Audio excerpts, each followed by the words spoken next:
काय वैदर्भीय जनतेचं लक्ष आहे, पण आहे किती दिवसाचं? इन 3 दिवसाचं अधिवेशन, याचा काय फायदा आहे? रंगोटीला खर्च जास्त आणि विदर्भाच्या विकासासाठी खर्च कमी, अशी एकूण या परिस्थिती या अधिवेशनाची एकूण स्थिती आहे असं मला वाटतं.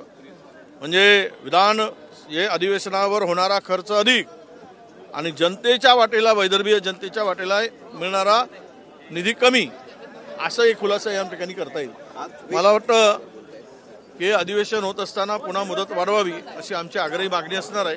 पहिला दिवस आहे आज, काय शोकप्रस्ताव वगैरे आहे आणि मला वाटतं की काही लेईंग होईल टेबल आपल्या याच्यात बिलांचं, आणि आज कामकाज होणार नाही. उद्या आम्ही आमची स्ट्रॅटेजी ठरवून पुढे जाऊ. संख्याबळाचा विषय नाही, प्रामाणिकपणा आणि जिद्द लागते, ती आमच्यात आहे लढायला.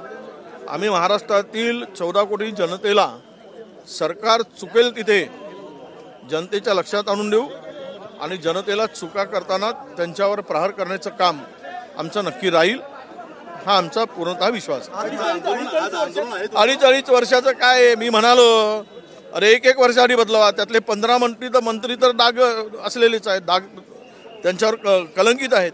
अनेक प्रकारचे त्यांच्यावर आरोप आहेत, भ्रष्टाचाराचे आरोप आहेत, एका मंत्र्यावर तर महिलाच्या चॅटिंगचे आरोप आहेत. ते आहेत आमच्याकडे पुरावे. अशा डागदार मंत्र्याला घेण्यापेक्षा फडणवीस साहेबांनी जर स्वच्छ मंत्री म्हणून ठेवला असता, जे CBI ED यांची इन्क्वायरी आहे, मला वाटतं की हे 5-2.5 वर्ष जास्त होतील. यांच्यासाठी 1 वर्षाने करायला पाहिजे. 1 वर्षात 40 मंत्री म्हणजे 5 वर्षात 200 मंत्री होऊन जातील आणि सगळ्यांचा बॅकलॉग पूर्ण होऊन जाईल. तो फॉर्म्युला नव्यानं आणावा अशी माझी सूचना आहे. भुजबळ एकटे पडलेत.